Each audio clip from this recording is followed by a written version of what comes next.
छात्रों, हम आपके लिए एसएससी सीजीएल और सीएचएसएल टीयर 2 की क्लास लेकर आए हैं। क्लास चौथी क्लास है टीयर 2 से संबंधित रूट या अभाज्य संख्याएं। एक से बड़ी, देखिए इसमें आप क्लास पर आगे बढ़ने से पहले यदि चैनल को सब्सक्राइब नहीं कर रखा है तो चैनल को सब्सक्राइब कर लें और नोटिफिकेशन चालू करें, ज़्यादा से ज़्यादा शेयर करें। सबसे पहले ये छोटी छोटी बातें हैं लेकिन बहुत मोटी मोटी बातें हैं, ये आपको ज़रूर समझनी चाहिए। जैसे रूट या अभाज्य संख्याएं क्या होती हैं। तो रूट या अभाज्य संख्या क्या आती हैं, प्राइम नंबर भी बोलते हैं इन्हें। एक से बड़ी वे संख्या जो एक या स्वयं को छोड़कर किसी अन्य संख्या से पूर्णतः विभाजित न हो, रूट या अभाज्य संख्या कहलाती है। जैसे 2, 3, 5, 7, 11, 13 इत्यादि। अब एक चीज़ ध्यान करने की है कि 2 है एकमात्र समअभाज्य संख्या है। यह क्वेश्चन आ जाता है कभी कभी कि कोई निम्नलिखित में से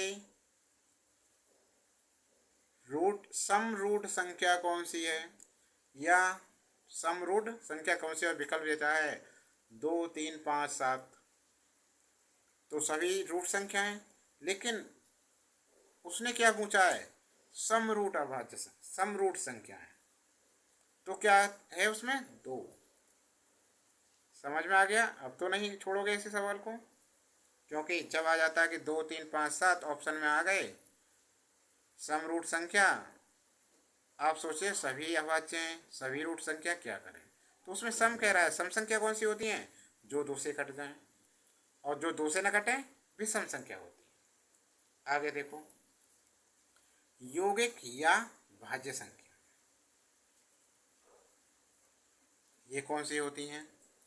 एक से बड़ी वे सभी संख्याएं जो एक या स्वयं को छोड़कर किसी अन्य संख्या से भी अवश्य विभाजित हों, यौगिक या भाज्य संख्या कहलाती है। यौगिक या भाज्य संख्याएं कहलाती हैं। जैसे 4, 6, 8, 9, 10, 12, 14। देखो 4 के फैक्टर किए 2 गुणा 2, 1 गुणा 2 गुणा 2, 6 के फैक्टर किए 1 गुणा 2 गुणा 3, 2 के फैक्टर किए 1 गुणा 2 गुणा 2 गुणा 2, ऐसे ही करते जाओ 1 गुणा 3 गुणा 3, 1 गुणा 2 गुणा 5, 1 गुणा 2 गुणा 2 गुणा 3 ना, 1 गुणा 2 गुणा 7 हो गए ना। 2 या 2 से ज़्यादा, इनसे ज़्यादा फैक्टर हैं 2 या कह सकते हैं हम ऐसी संख्याएं जिनके 2 या 2 से अधिक अभाज्य गुणनखंड हो सकें, भाज्य संख्याएं कहलाती हैं। समझ में आ गया? अब आती है सहभाज्य संख्याएं, को प्राइम नंबर। ये मत सोचना कि ये अभाज्य हैं, दोनों संख्या चाहे भाज्य हो अभाज्य हो उससे कोई फर्क नहीं पड़ता। इसका मत देखिए, ध्यान दीजिए, ये पूछ रहा है सहभाज्य संख्या। तो 2 या 2 से अधिक वे संख्याएं जिनमें एक के अतिरिक्त अन्य उभयनिष्ठ गुणनखंड न हो, अर्थात जिनका एलसीएम में से एक हो, वे सहभाज्य होती हैं। जैसे 5, 7, 7, 8, 9, 13, 21, 23, 29 इत्यादि। ठीक है ना। अब 8 है और 1 25 है, ये सहभाज्य हैं। क्यों है? 8 के जब फैक्टर करेंगे तो 2 गुणा 2 गुणा 2, और इसके करेंगे 5 गुणा 5 अभाज्य फैक्टर। इनमें कुछ नहीं मिल रहा है दोनों में, और 1 कर दें, 1 तो सभी का होता है, तो में से कितना हो गया इसका 1। तो कैसी है ये सहभाज्य संख्या। अब तो अच्छी तरह समझ गए होंगे। ठीक है, तो अगली देखो, परिमेय संख्याएं।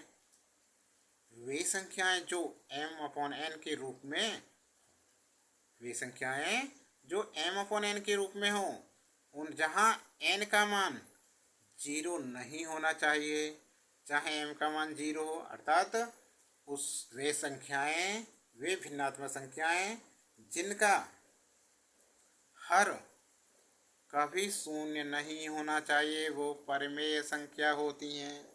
जैसे 3/7, 13/5 0।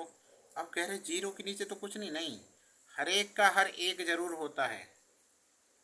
है, जीरो नहीं है, ऊपर का जीरो से कोई फर्क नहीं है, -2/5 इत्यादि। समझ में आ गया?